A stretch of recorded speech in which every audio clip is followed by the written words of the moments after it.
그러니까 우리나라가 그 저출산 대응 정책으로 굉장히 뭐 수십 조를 썼다고 얘기를 하고 있지만 실제로 이제 그 가족에게 지급되는 지원하는 그러한 예산 같은 경우에는 사실 OECD 국가 가운데에서 GDP 대비해서 거의 꼴찌 수준에 가깝습니다. 그래요?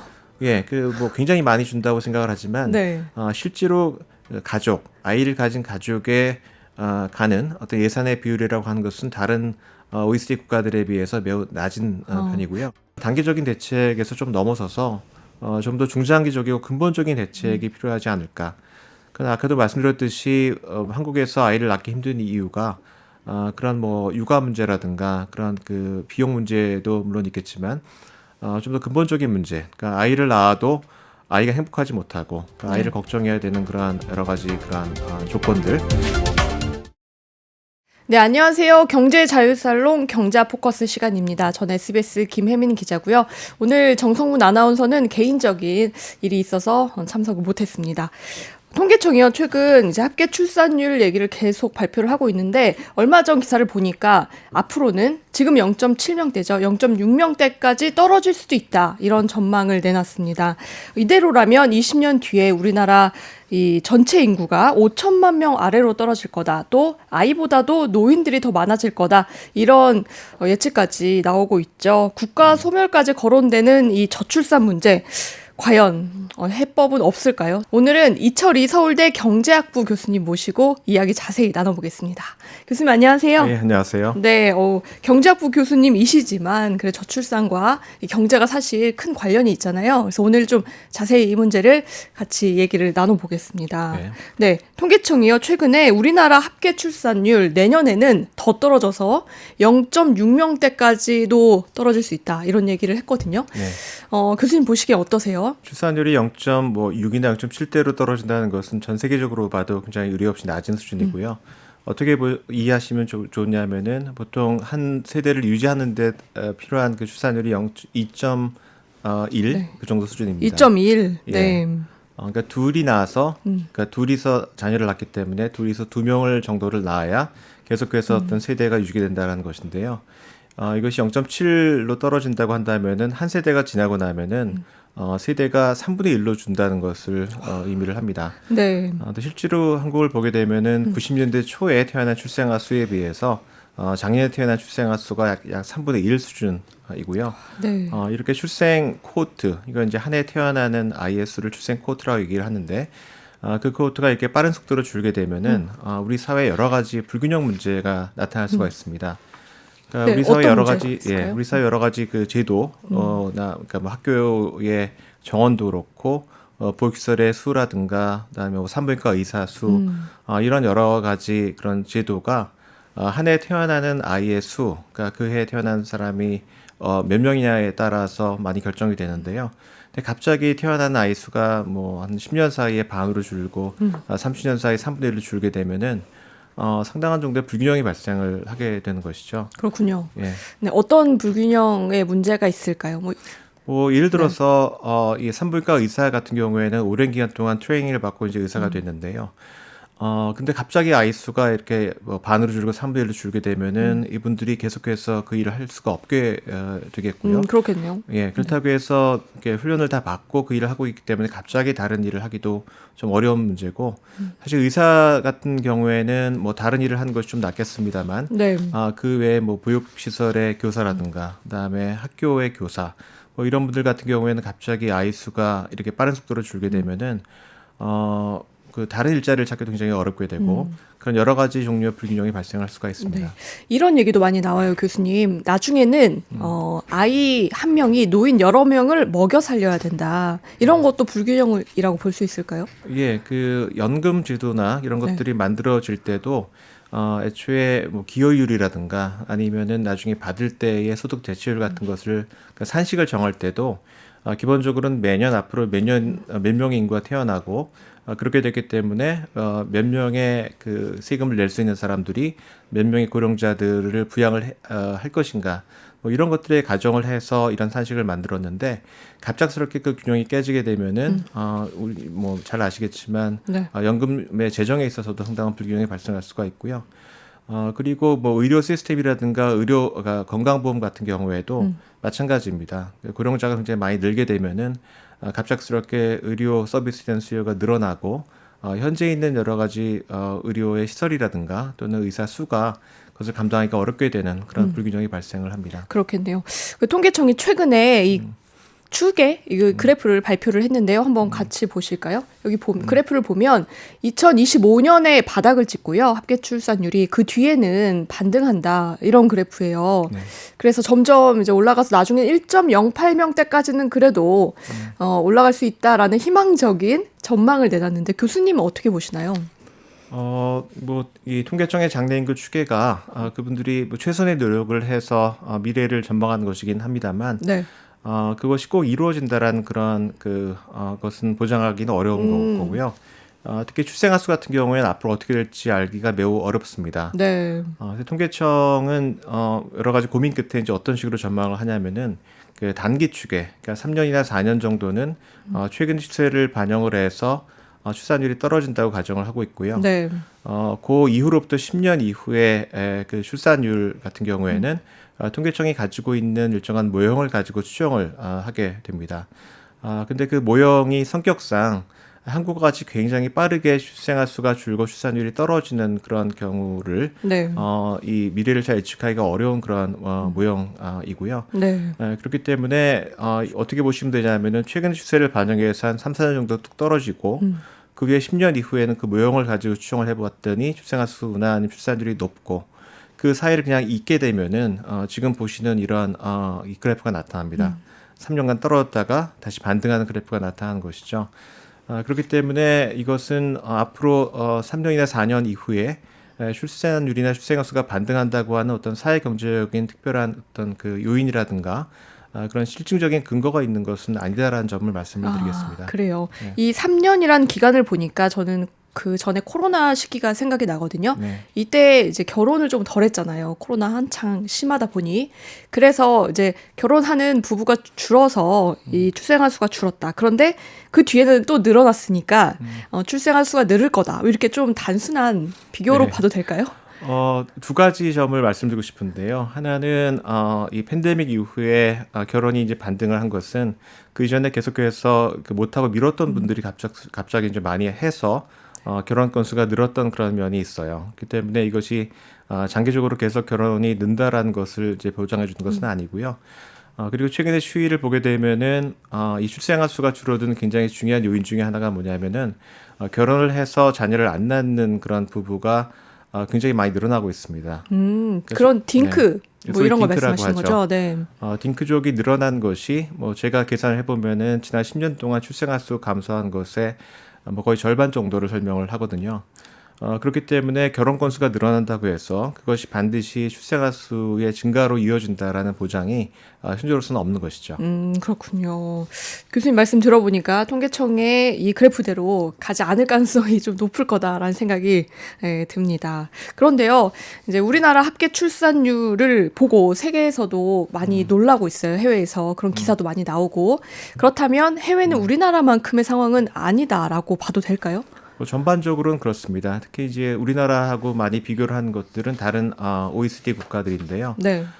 다른 OECD 국가들 가운데에서 한국보다 조금 높고 제일 낮은 그런 나라들이 대개는 합계 출산율 1.2 정도입니다. 뭐 이탈리아라든가 아니면은 뭐 스페인 같은 나라가 그런 것이고요. 네. 그렇지만 좀 그 비교 대상을 확대를 해서 그러니까 BOECD 국가까지 가면은 어떤 나라들은 까지는 아니지만 한국에 거의 버금갈 정도로 출산율이 낮은 나라들은 좀 있습니다. 네. 예를 들어 홍콩 같은 경우에는 작년도 합계 출산율이 한국과 거의 비슷합니다. 0.8보다 낮았으니까 한국과 거의 비슷하고요. 그다음에 그 대만 같은 경우에도 0.9 정도. 네. 그러니까 싱가포르는 한 1.0 정도. 그다음에 중국도 1.1이 안 되는 합계 출산율입니다. 그렇기 그렇군요. 때문에 그 동아시아 일부 국가들 가운데는 한국보다는 뭐 약간 높지만 한국만큼의 저출산을 경험하는 나라가 없지는 않다. 뭐 네. 이렇게 말씀드리겠습니다. 교수님 보시기에 지금 네. 홍콩, 대만, 싱가폴 예를 들어주신 이런 국가와 우리나라의 공통점이 혹시 있을까요? 뭐 제가 본 공통점은 이제 몇 가지가 있는데요. 하나는 한국과 마찬가지로 굉장히 빠른 속도로 그 발전이 되고 경제 성장을 이루었던 그러한 국가들이고요. 그다음에 그 이후에 갑작스럽게 어떤 벽에 부딪혀서 성장이 정체하고 이 쇠퇴하는 그러한 면이 있는 국가들이라고 할 수 있겠고요. 그렇기 때문에 그 가운데에서 네. 문화적으로도 굉장히 많이 변화를 빠르게 겪어서 지금 현재 존재하는 여러 세대의 어떤 문화의 어떤 차이라든가 갈등이 굉장히 큰 그러한 국가라고 할 수가 있겠습니다.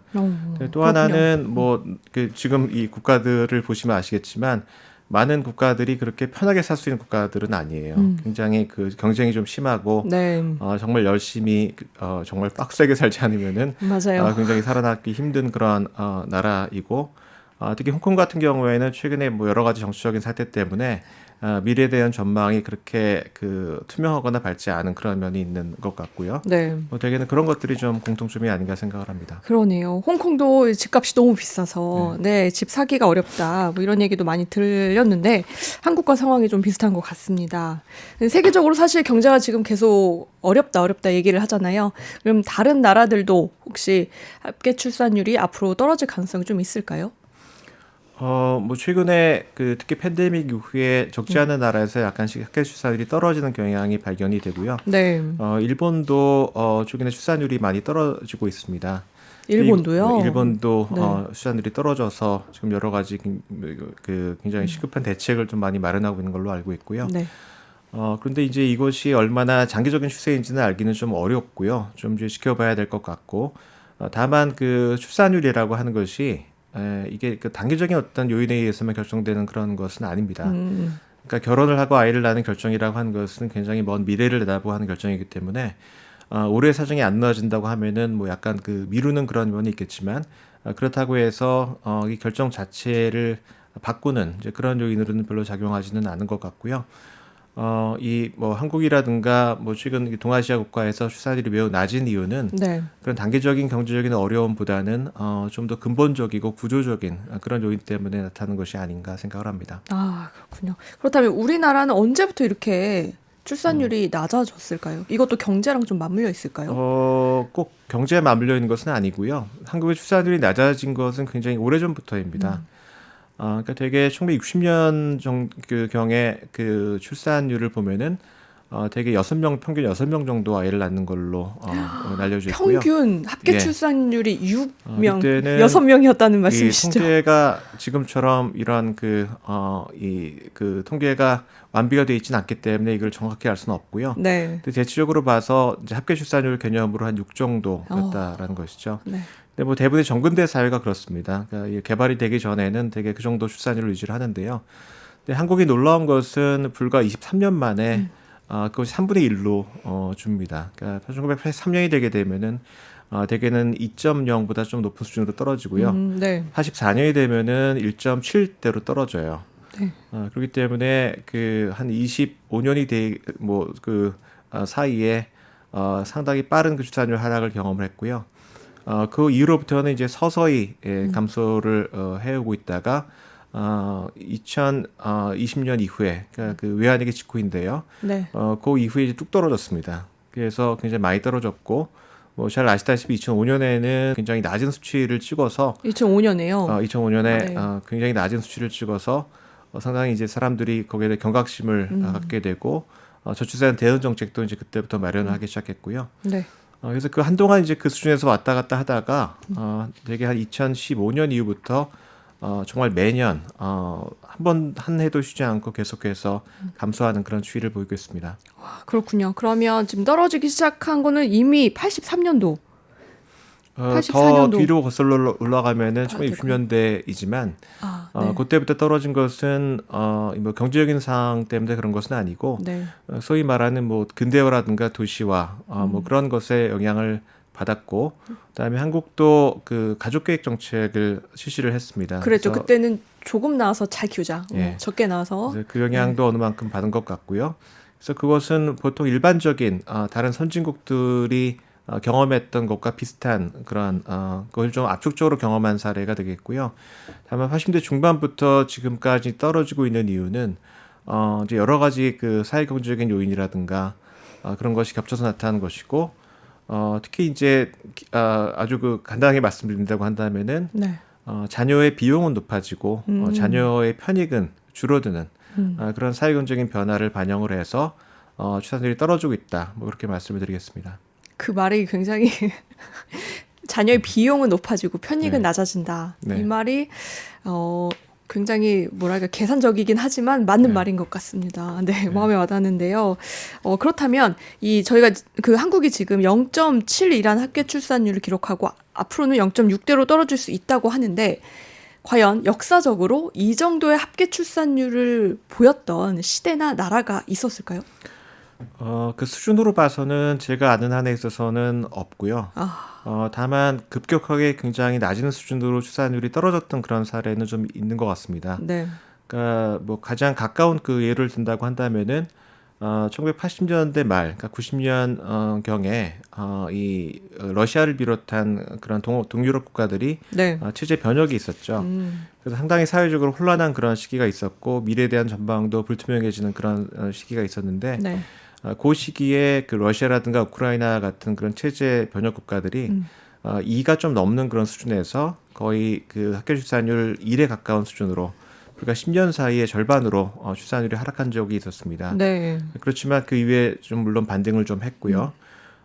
그리고 뭐 예를 들어서 1930년대 대공황 때도 워낙 경제가 안 좋다 보니까 10년 동안 출산율이 상당히 많이 떨어진 적은 있었지만 역시 또 경기가 회복되고 난 다음에는 출산율이 회복된 그런 시기가 있었고요. 그러니까 인구가 많이 줄거나 출산율이 급격히 떨어진 시기는 있었지만 그 떨어진 수준은 대개는 아까 말씀드렸듯이 학교 출산율 한 1 정도 수준이고 제가 아는 범위 내에서는 0.7 이하로 떨어진 사례는 잘 찾기가 좀 어려울 것 같습니다. 그렇죠. 네. 사실 저출산 배경에는 원인이 많이 있겠지만, 그리고 앞에서도 설명을 많이 해주셨지만, 이렇게까지, 절망적인 숫자를 나타내는 근본적인 원인을 뭐 한 세 가지만 뽑아주신다면 뭐가 있을까요?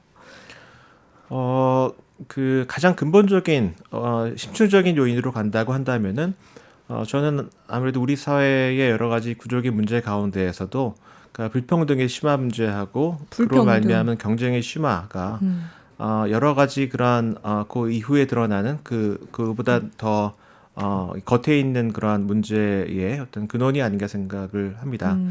예를 들어서 이렇게 그 불평등이 심해지고 경쟁이 격화가 되게 되면은 예를 들어서 노동시장에서 이제 그런 경쟁이 심화되게 된 것이 결국은 교육의 경쟁으로 이룰 수밖에 없고요. 교육을 잘 받아야만 노동시장에서 성공을 할 수가 있고 그렇지 않으면 살아남을 수 없다는 그런 생각이 있기 때문에 네. 자녀에게 굉장히 많이 투자를 할 수밖에 없는 그런 구조가 되고 이제 그렇게 되면은 자녀의 비용이 높아지게 되겠죠. 사교육비도 그렇죠. 굉장히 많이 쓸 수밖에 없고 그런 구조가 되겠고 그다음에 노동시장에서 그런 경쟁이 굉장히 심해지게 되고 거기서 실패하는 사람이 상당히 어렵게 되는 그런 구조가 되게 되면은 역시 또 그 결혼을 하고 자녀를 낳는 것 자체가 네. 노동시장에서 자기 약점으로 작용을 하는 그런 사회가 되게 됩니다. 네. 이제 그렇게 되면은 아무래도 그 결혼을 하거나 자녀를 낳는 일을 꺼리게 되겠죠. 이제 거기다가 이게 본인 세대만 머무르는 것이 아니라 이렇게 경쟁이 심해지고 사회가 살기가 어렵게 되면은 그 다음 세대를 이제 걱정을 하게 됩니다. 그러니까 자녀를 낳아도 낳자마자 아이를 상당히 심한 경쟁 속에 내몰 수밖에 없고 네. 이 아이가 커서 과연 어떻게 될지 잘 알 수 없는 그런 불확실성이 있고 이제 그렇게 되기 때문에 자녀를 낳는 가장 중요한 이유인 말하자면은 자녀로부터 행복감을 얻고 이제 그러한 요인이 좀 줄어들게 되는 것이죠. 그렇군요. 네. 이게 한 가지 문제가 아니고 여러 가지가 복합적으로 얽혀서 생기는 문제군요. 여러 가지가 얽혔지만 뭐 아까도 말씀드렸듯이 가장 근본적인 그런 뿌리를 찾는다고 한다면은 뭐 저는 방금 말씀드렸던 것처럼 불평등의 심화와 이로 인한 경쟁의 심화 네. 여기에 좀 초점을 맞추고 싶습니다. 그렇군요. 네. 지금까지는 저희가 원인을 살펴봤는데요. 앞으로 그렇다면 이 저출산 문제를 해결하기 위해서 어떤 대책을 내놔야 하냐, 이 부분도 굉장히 중요하거든요. 네. 좀 중점적으로 여쭤보겠습니다. 이제 내년에요. 네. 아이를 낳으면 정부가 신생아 특례라고 해서 이 대출을 집을 살 때 대출을 대폭 그 조건을 완화해준다는 정책을 내놨습니다. 네. 이게 조건을 좀 보면요. 연소득이 1억 3천만 원 이하인 가구에게 이 굉장히 저렴한 저리로 그 집을 살 때 대출을 해줄 수 있도록 한다는 건데요. 이게 당장 이제 아이를 낳고 집을 사려는 부부에게 큰 도움이 될까요? 그러니까 이 정책뿐만 아니라 모든 정책이 만들어지게 되면은 일부 사람들에게 어느 정도 도움이 됩니다. 네. 근데 이게 어느 만큼 도움이 될 것인지를 판단을 하기 위해서는 얼마나 많은 사람들에게 영향을 줄 것인가를 따져봐야 되거든요. 그러니까 대부분의 정책에 영향을 받는 사람들은 소위 경계에 서 있는 사람들입니다. 네. 경계에 서 있다는 것은 뭐냐면은 아이를 낳을까 말까 그 망설이고 있는데 어떤 특정한 조건이 충족이 되게 되면은 그것 때문에 어떤 선을 넘는 거죠. 네. 선을 넘어서 하는 결정을 하게 되는 것인데 아까도 잠시 말씀드렸지만 그 혜택을 받기 위해서는 일단은 결혼을 해 있어야 되죠. 그렇죠. 근데 지금 결혼을 하지 못하는 사람들이 굉장히 많습니다. 일단은.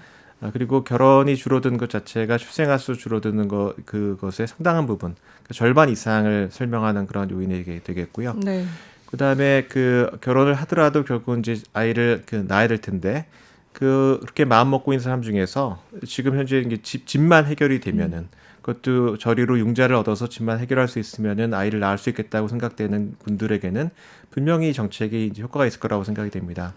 과연 얼마나 있을까 하는 그것이 좀 이제 의문이고요. 네. 그다음에 저리라 하더라도 어쨌든 융자를 받는 것 그렇죠. 자체는 언젠가 갚아야 되죠. 언제가 갚아야 될 네. 그런 부담이기 때문에 이제 그런 것을 고려했을 때 얼마나 근본적이고 많은 사람들이 혜택을 받아서 본인의 행위를 바꿀 수 있는 그런 정책인지에 대해서는 저는 저로서 약간의 좀 의문은 있습니다. 네. 이 정책으로 인해서 얼마나 더 결혼을 하고 아이를 낳을지 여기까지 이제 발전하는 게 중요한데 네. 그게 좀 힘들 수 있다라는 네. 말씀이시고요. 그리고 이제 여자들 같은 경우에는 일과 육아를 병행하기가 쉽지 않다. 네. 특히 고소득의 여성들은 나의 소득을 포기하면서까지 아이를 낳을 명분이 충분하지 않다라는 얘기를 하는 사람이 많거든요. 그리고 통계를 봐도 고소득일수록 결혼과 이 출산을 덜 하는 걸로 나왔습니다. 이 부분도 해결해야 될 부분일 것 같은데요. 어떻게 보시나요? 아무래도 고소득에 그다음에 일을 하시고 있는 분들 같은 경우에는 제일 그 큰 문제가 경제학적인 용어로 본다고 한다면은 아이를 낳는 것의 기회 비용입니다. 네. 그러니까 아이를 낳으면서 포기를 해야 되는 것이 그렇지 않은 분들에 비해서 훨씬 더 높다는 것이고요. 근데 그것을 해결할 수 있는 가장 중요한 그것은 그 두 가지인데요. 하나는 일을 열심히 잘 하면서도 이 가정을 계속 꾸려 나갈 수 있는 그런 조건이 만들어져야 되는 것이고요. 네. 그건 이제 소위 일가정 양립이라고 하죠. 이것을 이제 가능하게 해주는 그러한 그 직장에 있어서의 변화가 필요한 것 같고요. 그 두 번째는 그럼에도 불구하고 결국은 그 자녀를 어딘가 맡겨야 되는데 네. 맡기는 그런 보육시설, 그다음에 나중에 학교를 보냈을 때 그 학교의 어떤 질이 더 잘 개선이 돼서 안심하고 자녀를 맡길 수 있는 그런 환경이 이제 조성이 돼야 된다라는 것이고요. 특히 굉장히 많은 그러한 그 커리어 우먼들이 아이를 초등학교 보낼 때 일을 그만두는 경우가 많습니다. 네. 그러니까 아무래도 일찍 학교에서 와야 되고요. 이 오히려 보육시설에 비해서 훨씬 더 부모를 어렵게 만드는 그런 요인이 네. 있고요. 학교가 더 일찍 끝나죠. 예. 네. 유치원보다. 그래서 뭐 초등 돌봄을 강화하려는 노력을 하고 있는데 아직까지 지역적으로도 많이 다르고 여러 가지 좀 어려움이 있는 것 같고요. 그래서 그것을 좀 더 강화하는 노력이 필요할 것 같고 네. 좀 더 근본적으로는 이 교육에 있어서 워낙 경쟁이 심하기 때문에 부모, 특히 어머니가 많이 개입을 해야 되는 경우가 많습니다. 네. 많은 경우에 이렇게 로드 매니저가 돼서 여러 학원도 쫓아다녀야 되고 정보도 얻어야 되고 그러한 부담이 있고요. 네. 그래서 좀 더 근본적으로는 이러한 그 교육에 있어서 여러 가지 문제, 특히 교육 경쟁이 좀 더 완화가 돼서 이게 부모가 안심하고 이제 아이를 학교에 그냥 보낼 수 있고 보내고 나면은 일에 전념할 수 있는 이제 그러한 변화가 필요하지 않을까 생각을 합니다. 그렇군요. 근데 우리나라는 특히 다른 나라들보다 이 근무 시간 자체가 길잖아요. 네. 지금 뭐 주 52시간 규제를 하더라도 규제 적용을 못 받는 많은 이제 부부들이 있는데 이런 문제, 근로 시간의 문제도 큰 영향을 미치나요? 뭐 저는 영향을 미치고 앞으로는 점점 더 큰 영향을 미칠 거라고 생각을 합니다. 네. 특히 젊은 세대를 보게 되면은 일에 대한 태도라든가 여가에 대한 그러한 선호라든가 이런 것들이 과거 세대에 비해서는 많이 좀 다르고요. 네. 그렇기 때문에 분들 같은 경우에는 일을 굉장히 많이 해야 되고 그러면은 더더욱 자기 여가를 더 포기하고 뭐 그렇게 하면서 아이를 낳아 기르는 것을 선택할까 하는 그런 의문이 좀 듭니다. 그리고 아까 그 뭐 보육시설의 질을 개선하고 일가정 양립을 하는 그런 걸 말씀을 이제 드렸습니다만, 뭐 지금은 이제 이런 것을 뭐 육아휴직 같은 그런 제도로 말하자면은 좀 해결하려고 하는데, 더 근본적인 것은 육아휴직이 아니라 육아휴직을 쓰지 않고도 직장도 다니고 그다음에 네. 아이들 키울 수 있는 그런 여건을 마련을 해야 되고요. 이제 그러기 위해서는 장시간 근무를 하는 가운데서는 그것이 굉장히 어렵습니다. 특히 그 아까 나왔던 그런 고소득 전문직 같은 경우에는 더욱더 그렇고요. 그러니까 뭐 예를 든다면은 얼마 전 그 노벨 경제학상을 받은 미국의 클라우드 골딩 교수 같은 분이 이제 이런 것을 연구를 했는데, 네. 그분 말씀으로는 미국이 상당히 여러 그런 분야에서 그런 성평등을 잘 실현을 했지만 아직까지도 유리천장이 있어서 여성이 잘 진출하지 못하는 그런 분야가 좀 있다고 합니다. 근데 그런 분야가 뭐 예를 든다고 한다면은 뭐 대기업의 그런 이사회라든가 아니면 대형 로펌의 그런 파트너십 같은 것인데, 네. 그 여성이 진입하지 못하는 중요한 이유는 거기가 뭐 성차별이 있어서 그런 것이 아니라 워낙에 근무 강도가 높고 근무 시간이 길기 때문에 여성이 진입하기가 굉장히 어렵다라는 것이죠. 그렇기 때문에 조건이 똑같다고 해서 그 여성에게 문제가 없는 것은 아니고요. 그 조건 자체를 개선을 하고 여러 가지 장벽을 낮추는 그런 노력을 하는 것이 그 여성의 고용에도 중요하고 그다음에 저출산 해소에도 중요한데, 근로 시간도 그 중에 하나가 아닌가 생각을 합니다. 네. 그래도 해외에서 지금 합계 출산율 우리나라보다 높다는 건 어떤 복지 정책, 제도가 잘 돼 있을 것 같아요. 좀, 이 정도는 우수 사례로 볼 수 있다라는 게 있을까요? 아무래도 그 저출산의 가장 중요한 요인이 되는 것은 지금 사정이 나쁘고 그다음에 뭐 임금이 높고 뭐 그런 것도 있겠지만 불확실성이나 네. 그다음에 불안함, 그다음 미래에 대한 두려움, 이런 것들이 가장 중요한 요인이거든요. 그러니까 자녀를 낳고 기르는 결정은 굉장히 길게 보는 그런 결정이기 때문에 미래에 대한 그런 불확실성이라든가 그 두려움이 있는 상태에서는 결정하기가 굉장히 어려운 것입니다. 네. 근데 이것을 좀 해소해야 되는 것이 결국 사회 안전망이라든가 복지 제도인 것 같고요. 또 주거 같은 경우에도 지금 우리나라 같은 사정에서는 내가 언제 지금 살고 있는 집에서 밀려날 수 있지 모른다. 집값이 오르고 뭐 전세값이 오르게 되면 언제든지 그 지역에서 이제 못 살고 밀려날 수 있는 그런 위험이 존재를 하고 있고요. 네.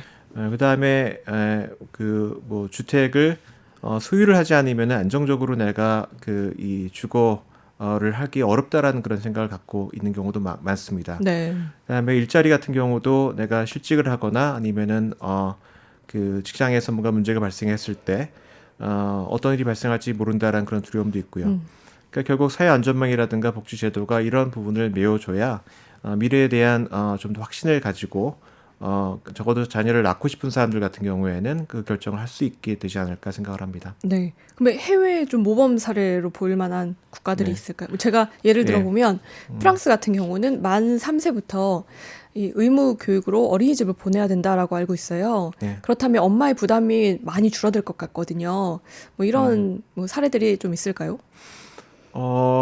그 여러 가지 그런 것 중에 몇 가지로 나눠서 본다고 한다면은 지금 말씀하신 뭐 프랑스라든가 그런 해외 같은 경우에는 우선은 아이를 낳는 그런 가정에 부모의 여러 가지 조건에 관계없이 여러 가지 지원을 굉장히 많이 합니다. 네. 그러니까 우리나라가 그 저출산 대응 정책으로 굉장히 뭐 수십 조를 썼다고 얘기를 하고 있지만 실제로 이제 그 가족에게 지급되는 지원하는 그런 예산 같은 경우에는 사실 OECD 국가 가운데에서 GDP 대비해서 거의 꼴찌 수준에 가깝습니다. 그래요? 예, 그 뭐 굉장히 많이 준다고 생각을 하지만 네. 실제로 가족, 아이를 가진 가족에 가는 어떤 예산의 비율이라고 하는 것은 다른 OECD 국가들에 비해서 매우 낮은 편이고요. 근데 그건 왜 그럴까요? 수조 원을 쓰는데도 불구하고. 그 수조 원 안에 실질적으로 그런 가족에 도움이 되지 않는 굉장히 많은 항목이 포함이 되어 있습니다. 그러니까 어차피 쓸 수밖에 없는 그런 여러 가지 항목이 많이 포함되어 있기 때문에 이거 수십조로 알고 있고 수십조. 다른 나라보다 네. 우리가 굉장히 돈을 많이 쓰는 걸로 오해를 하고 있지만 실상은 이제 그렇지가 않습니다. 그 중에 네. 가족에게 가는 거는 사실 별로 없다. 대부분 가족 그 정책과는 무관한 그런 예산이 그런 포함된 말이 거다. 많다는 것이죠. 네. 그래요. 그래서 지금도 그 현금을 막 그 퍼주기를 한다라는 그런 비난이 있지만 네. 실제로 그 아이를 가진 집에 그 현금을 지원하는 그것이 뭐 지금 말씀하신 그런 유럽의 그 복지국가들에 비해서 많이 하면 이제 그렇지는 않고요. 아, 그렇지 예, 그렇지 않군요. 않습니다. 네. 그다음에 뭐 주거복지도 마찬가지 입니다. 그러니까 적어도 그런 그 공공임대주택이 상당히 비율이 높아서 네. 주택을 뭐 사거나 네. 그러기 어려운 그런 사람이라 하더라도 충분히 마음 먹은 곳에서, 그러니까 원하는 곳에서 임대를 해서 살 수 있는 그런 환경이 있으면 좋을 것 같은데 아직까지 이제 그런 것은 한국이 굉장히 많이 부족한 편이죠. 아, 그렇군요. 제가 사실 이제 내년에 아이를 출산하는데, 이제 엄마가 되려다 보니까 그 얼마를 받을 수 있나 정부에서 이런 걸 한번 다 따져봤거든요. 생각보다 적더라고요. 네, 그 부분에서 지금 교수님 말씀은 굉장히 공감이 되는데, 그럼 앞으로는 좀 정부가 가족에게 직접 가는, 그 육아를 하는 가정에 직접 이 예산이 가는 이런 정책을 더 많이 확대할 필요가 있겠네요. 그러니까 두 가지 그 방향으로 가야 될 것 같아요. 하나는 뭐 최근까지 그래도 단기적인 그런 저출산 대응 정책은 상당히 많이 만들어낸 상태입니다. 예, 단기적으로는요. 그러니까 네. 뭐 이것이 얼마나 충분한지 여부는 좀 다른 문제겠습니다만 우선 현금 지급도 많이 늘렸고요. 네. 과거에는 주로 지자체에서 많이 줬지만 지금 중앙정부의 현금 지급도 상당히 많이 늘었습니다. 그러니까 아동수당도 생겼고 부모급여도 생겼고 근데 이제 문제는 그런 현금 지급 같은 경우에는 중산층 이상에 있는 분들에게 효과가 있어요. 그러니까 아까도 네. 말씀드렸듯이 영향을 받는 분들은 그 경계에 있는 분들입니다. 그래서 내가 어느 정도 여건이 돼서 이 정도 더 지원을 받으면 아이를 낳을 수 있는 그런 분들에게 혜택은 있지만 저소득층 같은 경우에는 지금 정도의 혜택만으로는 아이를 낳을 수 있는 그런 여건까지 가기가 굉장히 어려운 것이죠. 그렇군요. 이 정도 예. 돈 받아서 나는 아이 낳고 싶지 않다라고 생각하시는 거죠? 지금 소득이 충분하지 않은 경우에는 정부에서 좀 더 보태준다 하더라도 그것 네. 자체가 아이를 낳기에 충분한 그런 그 액수가 아닐 수가 있고요. 네. 그다음에 그 육아휴직 지원금도 많이 늘렸고 그 혜택도 많이 강화를 했지만 뭐 그런 정책은 여러 가지 사각지대가 많이 존재를 합니다. 뭐 잘 아시겠지만 중소기업이라든가 그다음에 비정규직 같은 경우에는 그 혜택을 잘 쓰지 못하는 분들이 많고요. 오히려 그냥 이렇게 회사를 나가라라고 하잖아요. 예. 작은 회사들은. 그럼 예. 육아휴직 자체의 개념이 없을 것 같아요. 예, 그러니까 그것을 실효성 있게 하기 위해서는 결국 중소기업에 있는 그런 사람들이 육아휴직을 쓸 때 대체 인력을 확보할 수 있는 그런 대책이 마련되어야 될 것 같고요. 네. 그러기 위해서는 뭐 기업에 대한 지원책도 같이 마련하지 않으면은 실질적으로 그걸 쓰기 어려운 분들이 굉장히 많다라는 그런 문제가 있습니다. 네. 그러니까 제도가 안 되는 건 아닌데 제도의 실효성이 아직까지 높지 않은 그런 문제를 이제 보완하는 그런 조치가 좀 필요할 것 같다는 생각이 들고요. 네. 네, 근데 두 번째로는 이런 단기적인 대책에서 좀 넘어서서 좀 더 중장기적이고 근본적인 대책이 필요하지 않을까.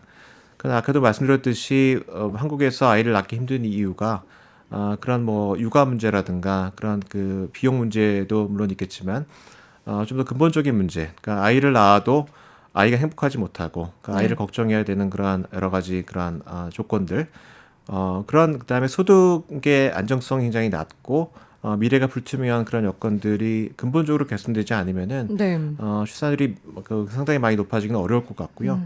근데 그런 것은 하루아침에 일어날 수 있는 것은 아니라 굉장히 긴 그런 시간을 가지고 차근차근 조금씩 고쳐 나가는 그런 노력을 해야 되는데 아직까지 뭐 기존 대책을 봤을 때 이제 그런 노력들은 그렇게 가시적으로 잘 보이지는 않는 것 같고요. 그래서 그것을 좀 앞으로 보완해야 되지 않을까 생각을 네. 합니다. 그러니까 단기적인 대책은 많지만 중장기적인 대책이 부족하다라는 말씀으로 들리고요. 그래서 한 가지 더 여쭤볼게요. 요즘에 그 부모들 사이에서 이슈가 되는 게 3+3 육아휴직 제도거든요. 엄마와 아빠가 같이 육아휴직을 쓰면 네. 부모 급여, 그러니까 정부의 정책 그 지원금이 훨씬 높아져요. 네. 근데 이 제도는 사실 둘 다 육아휴직을 쓸 수 있는 회사를 다녀야만 가능한데 네. 교수님 보시기엔 어떠세요? 뭐 말씀하셨던 것처럼 제도는 굉장히 좋고 취지는 좋지만 얼마 실제로 쓸 수 있을까의 그런 문제가 있는 것 같고요. 네. 그래서 어떤 분들은 이것을 좀 더 강제성을 부여를 해야 되지 않을까 말씀하시는 분들이 있어요. 제도가 분명히 있지만 굉장히 그 암묵적인 여러 가지 그런 그 회사의 분위기라든가 네. 다른 사람에게 민폐를 끼친다고 하는 그런 시선이라든가 이런 것 때문에 쓰기가 어려운 그런 경우가 상당히 많이 있는 것 같고요. 그리고 지금 3+3을 쓰게 되면은 이 육아휴직 급여가 높아지고 그런 것은 사실이지만 여전히 지금 소득 수준이 꽤 높으신 분들 같은 경우에는 상당한 정도의 급여 삭감이 그렇죠. 예상이 됩니다. 네. 그래서 그러한 지금 뭐 한도가 한 150만 원 정도이고 그나마 그 복직한 다음에 받는 부분이 있기 때문에 실제로 한 1년 정도를 한 100여만 원 정도를 가지고 이제 지내야 되는데 그것이 굉장히 어려운 분들이 있을 수가 있거든요. 네. 그렇기 때문에 이러한 그 문제를 어떻게 이제 보완하느냐 하는 것이 관건이 될 것 같습니다. 네. 그리고 원고에 없지만 하나만 더 여쭤볼게요. 네. 그 요즘에 또 논란이 되고 있는 게 싱글세 도입입니다. 네. 한쪽에서는 그 결혼을 안 한 사람들 싱글세를 부과해야 된다. 이제는 그럴 정도까지 왔다라고 하고 결혼하는 게 내 잘못이냐? 결혼을 못 하는 사람도 있는데 라는 의견도 있어요. 교수님은 어떻게 보세요? 저는 개인적으로는 이 저출산 문제가 우리나라에 굉장히 중요한 문제이긴 하지만 기본적으로 이것은 개인의 선택에 맡겨진 문제가 아닌가 생각을 합니다. 네. 그래서 정부가 과도하게 여기에 개입을 해서 개인의 선택을 좌지우지하려는 노력을 한 것은 바람직하지도 않고 그렇게 효과가 있을 것 같지도 않습니다. 오히려 상당한 반발을 가져올 수 있고요. 네. 그렇기 때문에 기본적으로 정부 정책의 기조라고 하는 것은 선택의 범위를 넓혀주는, 그러니까 자유를 넓혀주는 그런 쪽으로 가야 되고, 그러니까 자녀를 낳고 싶은데 그것이 어려운 그런 여러 가지 장애를 해소하는데 맞춰줘야 될 것 같고요. 네. 근데 뭐 개인적으로는 나는 다른 이유 때문에 뭐 어떤 이유 때문인지 결혼을 하기 싫고 비혼으로 낳겠다고 결정하시는 분들이 있고요. 근데 그런 분들이 그런 결정 때문에 그 페널티를 입는 현실은 별로 바람직하지는 않은 것 같습니다. 그러니까 다만 최근에 이제 어떤 문제가 있냐면은 결혼을 하는 경우에 페널티를 얻게 되는 경우가 있어요. 네, 예를 맞습니다. 들어서 뭐 대출을 받는 경우에도 부부 합산 소득을 따지기 부부 때문에. 합산을 따지기 때문에 네. 오히려 대출 한도가 줄어드는 면이 있고요. 그러니까 그런 것은 이제 손을 봐야 될 것 같고요. 그러니까 개인의 선택은 개인 선택이지만 그것 때문에 어떤 그러니까 불이익을 당하거나 어떤 개인의 어떤 자유로운 선택이 제약이 되는 이제 그런 정책은 뭐 제 개인적인 생각으로는 게 바람직하지 않다고 생각을 합니다. 네. 당근 정책을 더 많이 쓰는 게 오히려 네. 효과적이다라는 네. 말씀으로 듣겠습니다. 이제 다음으로 고령화 얘기를 좀 해볼게요. 이제 네. 아이를 안 낳기 시작하면 당연히 자연스럽게 고령화로 넘어가는데 우리나라는 그냥 고령화도 아니고 초고령화 시대라고 알고 있어요. 어느 정도인지 저희가 그래프를 한번 준비해봤거든요. 띄워주시겠어요? 네, 인구 연령별 구성비 앞으로의 전망인데요. 지금 보시면 앞으로 그 65세 이상의 비율이 2072년까지 가면 거의 절반 가까이 됩니다. 와. 여기에서 14세까지는 6.6%밖에 안 되고요. 굉장히 심각한 수준으로 보이거든요. 네. 교수님 어떻게 생각하시나요? 예, 일단 수준을 봐도 굉장히 심각한 것 같고요. 네. 근데 그거보다 저는 더 뭐 심각한 건 속도라고 생각을 합니다. 속도. 네. 예, 그러니까 지금 현재는 우리나라의 고령화 비율이 한 16% 정도로 뭐 다른 나라에 비해서 그렇게 높은 편은 아니거든요. 네. 근데 이제 불과 한 30년이 안 되는 사이에 우리나라가 거의 이 고령화 비율이 가장 높은 나라로 바뀌고 있거든요. 그러니까 이것은 뭐냐면은 그만큼 우리 사회가 이렇게 바뀌는 인구 구조에 적응하기가 굉장히 어렵고 그것을 적응하는 가운데서 상당히 높은 비용이 발생할 수 있다라는 이제 그러한 것을 의미를 하고 있고, 네. 그래서 저는 개인적으로는 이 수준도 굉장히 우려스럽지만 이 속도가 상당히 속도. 그 한국 사회에는 큰 부담으로 작용할 거다라고 생각을 합니다. 네. 그럼 저출산 대책 앞으로는 고령화도 마찬가지로 앞으로는 어떤 방향으로 좀 접근해야겠다라는 게 있을까요? 뭐 예를 들어서 해외에서 이제는 그 외국인 노동자들을 지금보다는 좀 수월하게 들어올 수 있도록 해야 된다. 뭐 이런 의견도 있거든요. 네. 교수님 어떻게 보세요? 일단은 제가 생각하는 가장 그 커다란 문제는 사회경제적인 불균형의 문제입니다. 불균형이요. 네. 예, 그러니까 아까도 말씀드렸지 속도가 굉장히 빠르기 때문에 네. 미리 맞추어진 그런 사회 시스템하고 그런 인구 구조의 변화 간에 그 괴리가 발생을 하고 이것이 여러 가지 그런 불균형이 발생할 수가 있습니다. 노동시장에서도 어떤 분야에서는 이제 일할 사람 찾기가 어려워지고 어떤 분야에서는 오히려 일할 사람이 남아 돌아가는 그런 불균형이 이제 금방 발생할 가능성이 높고요. 그래서 이것을 이제 대응하기 위해서 특정한 조치가만 필요한 것은 아니고 여러 가지 그 조치를 같이 병행해야 된다고 생각을 합니다. 그러니까 기본적인 방향은 뭐냐면은 사람은 줄어들지만 그 줄어든 사람을 최대한 그 효율적으로 그러니까 우리 사회가 필요한 그런 사람을 길러내서 필요한 그 부문에 이 말하자면 배치를 할 수 있어야 이런 불균형 문제가 해결될 수 있을 것 같고요. 네. 이것이 저는 기본이라고 생각을 합니다. 그래서 그러기 위해서는 뭐 교육이라든가 노동시장에서의 개혁을 통해서 이 인재들도 더 잘 길러내고 뭐 대학도 변화를 해서 이제는 사회가 원하는 그런 사람들을 잘 길러내야지 과거에 한 100만 명이 할 수 있었던 일을 지금은 한 20-30만으로 이제 신규 취업자가 줄어들 텐데 네. 이제 그 사람들이 할 수 있을 거라고 생각을 하고요. 노동시장도 좀 더 유연화가 돼서 이제 필요한 사람이 그러니까 필요한 부분으로 적재적소에 빠르게 이동해서 배치될 수 있는 그러한 노동시장으로 바뀌어야 된다고 생각을 합니다. 네. 이제 그 가운데에서 내국인만으로는 이 충족하기 어려운 그러한 불균형 문제가 발생할 수가 있을 것 같고요. 네. 그러니까 이미 오래 전부터 특정한 분야는 내국인들이 진출하지 않기 때문에 네. 그러니까 인력이 없어서가 아니라 이제 일할 의사가 없어서 진출하지 않기 때문에 그 일선이 부족한 그런 분야가 이미 오래 전부터 있었고요. 네. 이제 지금 외국인들은 주로 그런 분야에 많이 들어가서 일을 하고 계시고 그러한 그 필요는 앞으로도 계속해서 생겨날 거라고 생각을 합니다. 그래서 근데 앞으로는 이제 그것뿐만이 아니라 그것보다는 조금 더 숙련도가 높은 그러니까 중간 숙련 이상의 그런 일자리 그런 데서도 인구 구조가 변하면서 상당한 정도의 인력 그 수급 불균형 문제가 발생할 수가 있고요. 네. 이제 그런 그 부분을 채우기 위해서 외국인을 어떻게 도입할까 하는 그런 부분을 좀 고민을 해야 된다라고 생각을 합니다. 그 지금은 비숙련 노동자들을 굉장히 많이 도입을 해서 필요로 하는 그런 일터에 이제 배분해주는 그런 시스템이었다고 한다면은 네. 지금은 이제 우리나라의 산업 구조가 어떻게 변하고 앞으로 어떤 부분에서 어떤 인력이 부족해질 것인가를 정확하게 판단을 해서 그런 분을 잘 식별해서 도입할 수 있는 그런 시스템을 마련하는 것이 앞으로 외국인 도입에 있어서 그 정책에 있어서의 중요한 과제가 아닌가 생각을 합니다. 네. 지금처럼 말고 숙련된 노동자들을 데려오는 게 한국으로 끌어들이는 게 중요하다라고 보면 될까요? 예, 그렇습니다. 알겠습니다. 오늘 얘기 여기까지 들어보겠습니다. 감사합니다. 네, 감사합니다. 네, 인구 감소 이제는 거스를 수 없는 대세 흐름이 되고 있습니다. 근본적인 원인을 바꾸는데 사실 여러 대책이 필요할 것 같거든요. 네, 쉽지 않은 문제입니다. 많이 고민하고 많이 얘기를 나누고 대화를 해야 해결할 수 있는 문제인 것 같습니다. 오늘 이 시간이 좀 도움이 됐으면 좋겠습니다. 영상 보시는 분들 구독과 좋아요 부탁드릴게요. 감사합니다. 유럽 상당히 잘하고 미국도 잘하는데 중국이 좀 어마무시합니다. 와. 중국이 2016년 정도부터 양자 기술에 어마어마한 투자를 시작을 했는데요. 네.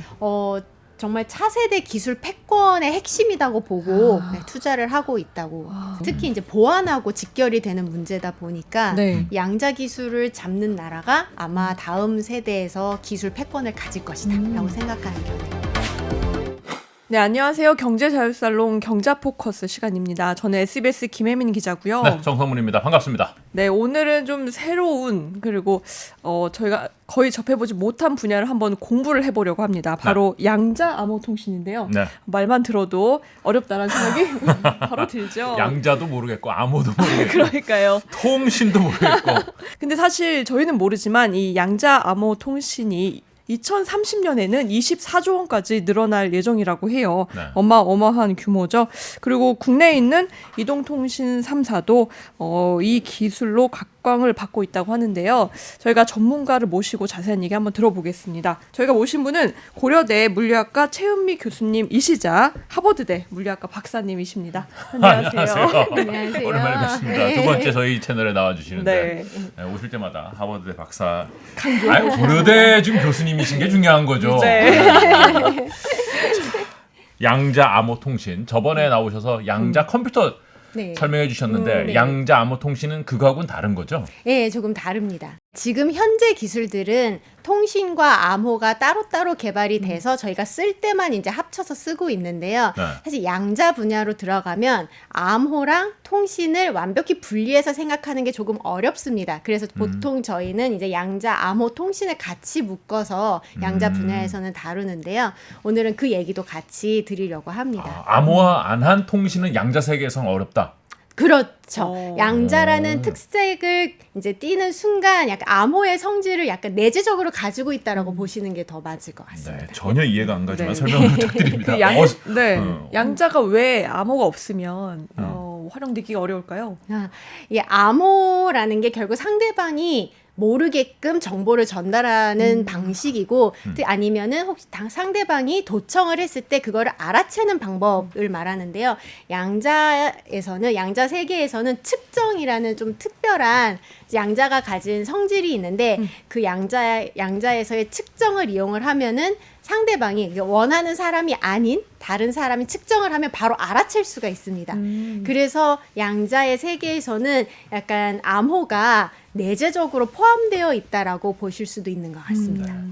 지금 이제 교수님이 말씀하시는 게 이게 무슨 코끼리 뒷다리 만지는 느낌인가 하시는 분들은 저희가 이전에 이제 녹화한 영상이 있습니다. 양자 컴퓨터에 관한 영상이 있으니까 일단 사전 예습 차원에서 그 영상을 한번 보시고 오늘 영상을 네. 보셔도 좋을 것 같고요. 자, 저희가 뭐부터 알아야 됩니까? 그래서 이 양자 암호 통신을 이해하려면은 네, 아무래도 양자를 먼저 조금은 다시 설명을 드리는 게 좋을 것 같습니다. 네. 그래서 오늘 저희 이제 양자 기술 얘기를 할 때 빼먹을 수 없는 양자 역학의 좀 기본적인 성질을 먼저 좀 말씀드리고 그 양자 역학의 성질을 이용했을 때 어떻게 양자 통신, 양자 암호가 기존의 통신과 암호랑 다른지에 대해서 말씀을 드리고 이제 마지막에 요즘 어떤 연구가 있는지 그런 것들을 설명을 드리도록 하겠습니다. 네. 네, 먼저 일단 양자 기술은 저희가 보통 크게 이렇게 4가지 카테고리로 나눕니다. 통신, 암호, 센싱, 컴퓨터인데요. 네. 그 중에서 이 통신하고 암호는 제가 아까 말씀드린 것처럼 조금 따로 떨어뜨려서는 생각하기가 어렵습니다. 그래서 오늘은 양자 통신과 암호를 같이 간단하게 설명을 드리려고 합니다. 네. 그래서 그 이전에 일단 양자가 들어갔기 때문에 양자에 대해서 조금 말씀을 드리려고 하는데요. 특히 양자 통신과 암호를 이해하기 위해서는 양자 중첩과 양자 역학에서의 측정을 이해를 하시는 게 좋습니다. 그래서 네. 중첩 기억하실지 모르겠는데 다시 한번 말씀을 드리겠습니다. 네. 네. 양자 중첩은 양자 역학에서 간단하게 말하면 0이면서 동시에 1인 상태를 말하는데요. 예를 들어 컴퓨터에서 아니면 정보를 저희가 전달할 때 디지털 정보라고 하면 0 혹은 1, 1이 이제 정보인데 이진법으로 저희가 정보를 표현을 하는데 네. 이 양자역학에서는 0이면서 동시에 1인 상태가 존재합니다. 예를 들어서 디지털 컴퓨터가 0, 1이 동전의 앞면, 뒷면이라고 생각을 하면 양자 중첩은 동전이 돌고 있는 상태를 생각하시면 됩니다. 뱅글뱅글 돌고 있으면 얘가 앞면이면서 동시에 뒷면이잖아요. 그러네요. 그런 바로 상태를 이해됐습니다. 생각하시면 네. 좋은데 여기서 또 특이한 게 측정이 들어오면은 상황이 조금 더 복잡해집니다. 보통 양자 중첩 0이면서 1입니다 하면은 가장 많이 들어오는 질문 중에 하나가 그러면 0.5냐? 라는 네. 질문이세요. 반이니까. 중간이라, 반반. 네, 네. 중간 아니냐. 측정을 재면은 0.5가 나옵니까? 라는 이제 질문을 하시는데 그게 아니고요. 양자 역학에서 측정이 들어가면 얘가 빙글빙글 돌고 있을 때 동전이 돌 때 측정은 손바닥으로 탁 치는 거라고 생각하시면 돼요. 아. 탁 치면 앞면이 나오거나 뒷면이 그쵸. 나오죠. 중간은 나오지가 딱 네. 서 있는 상태는 나오지가 않잖아요. 0 아니면 1이겠네요. 예, 0 아니면 1입니다. 그래서 양자역학에서 측정을 저희가 딱 얘를 사진을 찍어서 얘가 0인가 1인가를 보면은 0이 나오거나 1이 나옵니다. 그 얘기는 원래는 중첩 상태였는데 0 혹은 1로 저희는 프로젝트 됐다. 그러니까 이렇게 변형이 된 거죠, 결국. 그래서 양자 상태가 붕괴가 된다. 측정을 하는 순간 중첩 상태가 없어지면서 0 혹은 1만 남고 그래서 이 양자역학에서 이 측정은 비가역성, 되돌릴 수 없는 프로세스다라고 저희가 보통 부릅니다. 이게 이제 우리들의 일상 용어로 표현했을 때 제가 이야기를 표현하면은 0인지 1인지 모르다가 우리가 보는 순간 0이든 1이든 둘 중에 하나로 보인다. 네, 네. 그렇게 이해를 하셔도 괜찮습니다. 네. 네. 그러면 그리고 이제 0인지 1인지가 그러면 이제 랜덤하게 나오는 거거든요. 네. 딱 쳐서 0이 나올 수도 있고 딱 쳐서 1이 나올 수도 있고 랜덤하게 나오는데 그 확률은 대신에 주어집니다. 확률이 어떻게 주어지냐면 이제 저희가 뱅글뱅글 도는 함수라는 용어가 나오는데요. 네. 이제 0과 1의 중첩 상태에서 저희가 측정을 했을 때 0이 나올 확률 네. 그리고 측정을 했을 때 1이 나올 확률 네. 이 확률을 가르쳐 주는 게 이 파동 함수라는 수식입니다. 그래서 어떤 양자 상태를 기술하는 어떤 수식이 있는데 이 수식이 이 양자 상태에 대한 정보를 다 가지고 있다고 보시면 돼요. 네. 그래서 이 파동 함수에 따라서 측정을 해서 0이 나올 확률이 정해지고 1이 나올 확률이 정해집니다. 교수님 저 궁금한 게 있는데요. 네.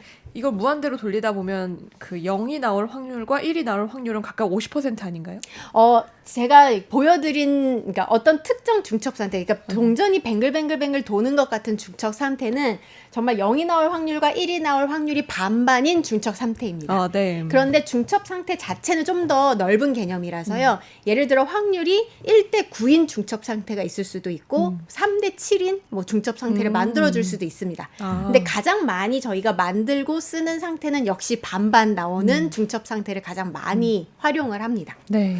수식을 완벽하게 이해하실 필요는 없고요. 네. 그냥 확률이 파동 함수에 의해서 결정된다. 네. 이 정도만 알아주시면 될 것 같습니다. 예, 네. 확률은 뭐 경우에 따라서 여러 가지가 있을 수 있다. 네, 맞습니다. 결국 양자 통신에서는 이 양자 중첩 그리고 측정 그리고 조금 더 이제 복잡한 이제 기술로 들어가면은 양자 얽힘 예전에 제가 잠깐 설명드렸는데 양자 얽힘까지 이용을 해서 이제 정보를 송수신을 하는 이제 프로세스인데요.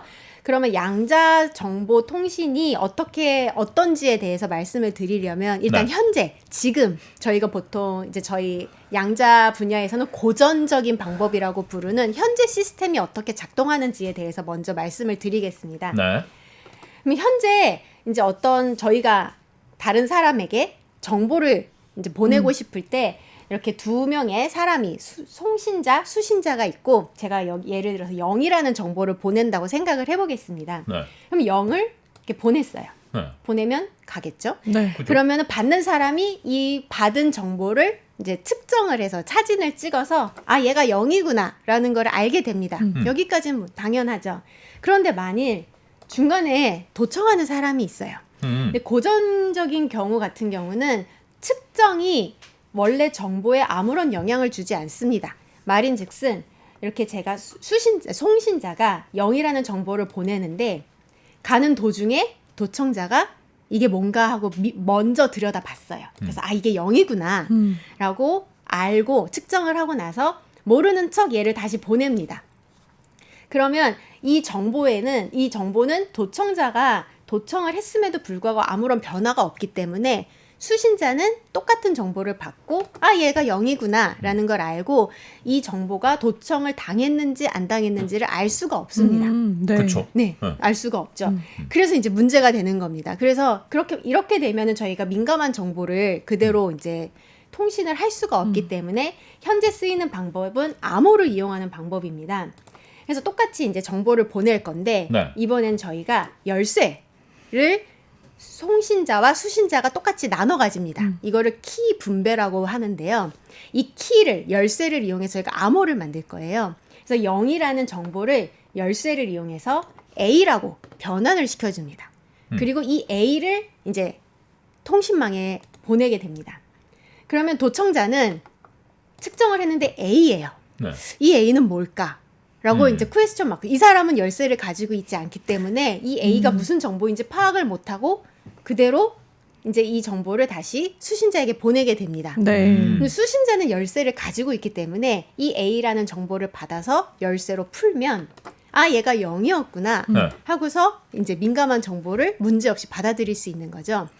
네, 이게 이제 암호 체계의 정말 간단한 이제 방식인데요. 즉 송신자와 수신자가 같은 키를 공유를 하고 그 키를 이용해서 저희가 가진 정보를 암호화하고 그 암호를 해독하고 이런 암호 프로세스를 거쳐서 통신이 이루어집니다. 보통 영화 같은데 이제 난수표 같은 거 이렇게 뭐 숫자로 하면 아 이거는 A구나, 이거는 B구나 이렇게 찾아서 하는 게 그게 키라는 거잖아요. 네, 맞습니다. 그게 키입니다. 그래서 요즘 같은 경우는 키를 분배하는 방식도 여러 가지 방식이 있어서요. 뭐 공개 키, 그러니까 모든 사람이 공개된 키를 가지고 있고 하지만 그래서 공개된 키는 암호를 해독은 할 수 있지만 뭐 암호를 만들 수는 없다거나 뭐 이런 식으로 다양한 키 분배 방식이 있는데요.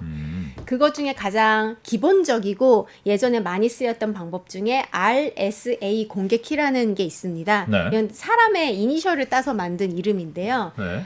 이 공개 키 같은 경우는 소인수 분해, 수학에서 뭐 7 곱하기 9는 63을 계산하는 건 쉬워도 네. 63을 딱 들었을 때 얘가 7 곱하기 9구나 라는 거를 생각하기는 조금 어렵다. 음. 소수 길이의 곱을 계산하는 건 쉬운데 어. 어떤 숫자를 보고 두 개의 소수의 곱이구나 라고 역으로 추적하는 건 상당히 어렵거든요. 네. 그래서 이 소인수 분해를 기반으로 현재 암호 체계가 구축이 되었는데 그래서 지금 잘 돌아가고 있습니다. 약간씩의 변형은 있지만 기본은 소인수 분해를 이용해서 암호를 만든다고 보시면 되는데요. 근데 여기서 문제가 되는 게 양자 컴퓨터를 이제 저희가 저번에 배웠는데 네. 양자 컴퓨터가 이 소인수 분해를 아주 잘해요. 모든 계산을 잘하지는 못하지만 이 소인수 분해만큼은 양자 컴퓨터가 정말 잘하는 계산이거든요. 네. 네. 그 얘기는 양자 컴퓨터가 제대로 작동하기 시작을 하면 현재 암호를 구성하고 있는 소인수 분해 계산을 순식간에 다 함으로써 깨버린다. 예, 암호를 다 깰 수 있는 거죠. 그러면 이제 큰일이 나겠죠. 그래서 이제 사람들이 경각심을 가지고 제가 여기 예를 들어놨는데 예를 들어 한 2000비트 정도 있는 공개 키를 만일 풀고 싶다. 모르는 키가 없는 상태에서 이 암호를 해독하고 싶으면 슈퍼컴퓨터 같은 경우는 100만 년 정도 걸린다고 해요. 뭐 알고리즘에 따라 약간씩은 다르겠지만 2000비트면 2kB 네, 2kg 얼마 안 되는 얼마 안 돼요. 예. 되게 작은 거잖아요. 작은 정보인데 이거를 슈퍼컴퓨터로는 풀기가 정말 어렵습니다. 그래서 이제 암호로 쓰이고 있는 건데요. 근데 양자 컴퓨터는 이 계산을 정말 여러 가지 양자 알고리즘이라던가 에러 같은 여러 가지 요소들이 해결이 된다면 이론상으로 1초면은 풀 수가 있습니다. 와, 1초요? 네. 그러면 이제 전 세계 은행 시스템은 다 깨졌다고 보는 그렇죠. 와. 예, 은행, 국가 보안 시스템 이런 것들이 다 위기에 처하는 거죠. 그러면은 근데 언제나 창이 발달을 하면 방패도 발달을 하기 그렇죠. 마련이라서 이 양자 컴퓨터 시대에 대비하기 위해서 이제 암호 체계도 암호나 통신 체계도 이제 여러 가지 연구가 진행되고 있는데요. 크게 두 가지 솔루션으로 나뉩니다. 첫 번째는 양자 내성 암호인데요. PQC라고 이제 약자로 많이 불리는데 이 양자 내성 암호는 기존의 암호처럼 이제 수학적으로 암호를 만들되 양자 컴퓨터도 풀기 힘든 문제를 가지고 새로 암호를 만들자라는 이제 연구 방향입니다. 네. 그래서 이 양자 내성 암호 자체는 양자가 아니에요. 그냥 양자 컴퓨터가 못 푸는 암호를 만드는 연구예요. 아, 못 푸는. 네, 암호를 못 푸는. 만드는. 그러니까 네. 소인수 분해가 아닌 다른 계산 방법, 다른 수학적 기법을 이용을 해서 암호를 만들자라는 게 양자 내성 암호고요. 더 어려운 수학을 내자. 네, 더 어려운 수학 문제를 만들자. 음. 그게 이제 양자 내성 암호고요. 그리고 이거랑 반대로 양자 컴퓨터가 만일 와서 다 깬다면 그럼 우리도 양자를 이용해서 암호를 만들고 통신을 해보자라는 게 양자 통신, 양자 암호 연구 방향입니다. 네. 그래서 오늘은 이제 두 번째 양자 통신, 양자 암호 쪽에 대해서 조금 더 설명을 드리려고 합니다. 자, 오늘 이제 양자 통신 암호가 여기서 설명이 시작되는데 그냥 궁금한 거. 양자 내성 암호는 그래서 지금 어느 정도 수준에 와 있나요? 제가 이 분야는 네. 잘은 모르는데요. 네. 예를 들어서 지금 소인수 분해가 어려운 거니까 예를 들어 바둑판처럼 어떤 격자 무늬를 수학적 문제로 바꿔가지고 이제 암호를 만든다라는 것도 있고요. 여러 가지 방면인데 실제로 양자 컴퓨터가 풀기 어려운 이제 암호가 영구적으로는 많이 이제 나오고 있습니다. 프로포절은 나오고 있고 아마 현실에서도 그러니까 저희가 일상생활에서 몇몇 군데에서는 쓰이고 있는 걸로 알고 있습니다. 아, 이미. 네, 아, 그렇군요. 네. 그래서 자, 그 다른 대안인 양자 통신 암호. 네. 네. 자. 네. 그럼 이제 양자 통신이랑 암호는 어떻게 작동하는지에 대해서 또 간단하게 생각을 해보겠습니다. 네. 양자 통신은 아까 제가 초반에 말씀드린 것처럼 양자 중첩 상태가 있고 측정을 하게 되면 이 양자 중첩 상태가 붕괴된다는 사실을 이용을 하는데요. 똑같이 수신자와 송신자가 있는 상황에서 이번에는 제가 양자 중첩 상태에 있는 0이면서 동시에 1인 상태를 전송한다고 생각을 해보겠습니다. 그러면 수신자가 이 0이면서 1인 보라색 상태를 보내서 이제 수신자가 받아요. 네. 그럼 수신자는 받았으니까 측정을 해야겠죠. 그럼 측정을 하면 랜덤하게 0이 나오거나 혹은 1이 나옵니다. 네. 그러면 이건 랜덤하니까 한 번의 측정으로는 사실 유의미한 정보를 얻을 수가 없고요. 여러 번 이 통신을 반복하면서 쌓인 데이터를 가지고 원래 상태가 어떤 거였구나라는 거를 이제 저희가 역으로 계산을 하게 됩니다. 확률을 계산해야 된다. 네, 확률을 계산을 해야 되고요. 아. 그리고 송신자와 수신자가 이렇게 양자 채널도 있지만 따로 고전 채널도 구축을 해놔서 내가 이번에 측정했더니 0이 나왔다. 또 이번에 측정했더니 1이 나왔다. 라는 걸 고전적인 방법으로 또 통신을 하면서 서로가 크로스 체크를 하는 거예요. 양자로 보낸 정보에 대한 나는 이런 정보를 사실 보냈었어. 나는 0과 1의 중첩 상태를 보냈었어. 너는 뭘 측정했니? 나는 1이 나왔어. 그렇구나. 한 번 더 해보자. 이런 식으로 둘 사이에서 양방에서 커뮤니케이션을 조금 해줍니다. 그러면서 키를 확보해 나간다고 보시면 되는데요. 그래서 양자 통신은 간단하게 말씀드리면 네. 랜덤하게 결과가 나오기 때문에 여러 번 반복하고 그 반복된 거를 축적해서 프로세스를 할 필요가 있다라고 일단 말씀을 드리겠습니다. 고전과의 차이는 뭔가요? 고전에서는 여기 랜덤한 요소가 없죠. 아, 네, 1이면 1이고 0이면 0인데. 1이면 1이고 0이면 0입니다. 네. 그리고 더 극명한 차이는 사실 다음 슬라이드에 나오는데요. 네. 도청자가 있을 경우가 극명하게 다릅니다. 도청자가 있을 경우에는 제가 0과 1의 중첩 상태를 보냈어요. 네. 그런데 중간에 누군가가 이거를 측정을 먼저 해버립니다. 도청을 했어요. 그러면 예를 들어 얘는 1이 나왔어요. 네. 그래서 이 이제 도청한 사람은 아 이게 1이 나왔네 하고서 이 정보를 다시 원래 망에 넣고 보내게 되면 받은 사람은 1을 측정하지도 않았는데 1인 애를 이제 받게 되겠죠. 그래서 측정하면 당연히 얘는 1이 나오겠죠. 네. 근데 측정해서 1이 나왔는데 여기서 문제가 되는 게 아까 제가 여러 번 측정해서 확률을 그러니까 데이터를 축적해서 확률을 본다고 했는데 이 확률에 문제가 생깁니다. 왜냐하면 도청자가 없을 때는 예를 들어서 확률이 언제나 1대1, 그러니까 1대1, 그 반반씩 0과 1이 나와야 되죠. 네. 그래서 보낸 사람과 받은 사람이 이렇게 보낸 정보, 받은 정보를 비교했을 때, 아, 확률이 반반 나왔구나. 우리의 네트워크는 안전하구나. 라는 걸 이제 확신할 수 있는데, 중간에 도청자가 끼는 순간, 도청자가 먼저 측정을 해버리죠. 네. 그럼 도청자의 측정에서 벌써 확률이 반반 나뉘고, 그 정보가 도청된 정보, 이미 측정돼서 양자 상태가 변형된 네. 그 정보가 수신자에게 가면서 수신자가 측정하는 확률에 변화가 생깁니다. 이제 더 이상 반반이 아니게 되는 거예요. 왜요? 반반이 나와서 반반을 그대로 보냈는데 내가 뚜껑 열어서 반반이네, 뚜껑 열었네, 반반이네, 하나는 1이고 하나는 0이네, 0하고 1을 하나씩 보내주면은 네. 1대1 나오는 거 아니에요? 그렇게 이런 간단한 예에서는 그런데 네. 사실 이 양자 통신을 할 때 여러 가지를 번갈아 가면서 보내는데요.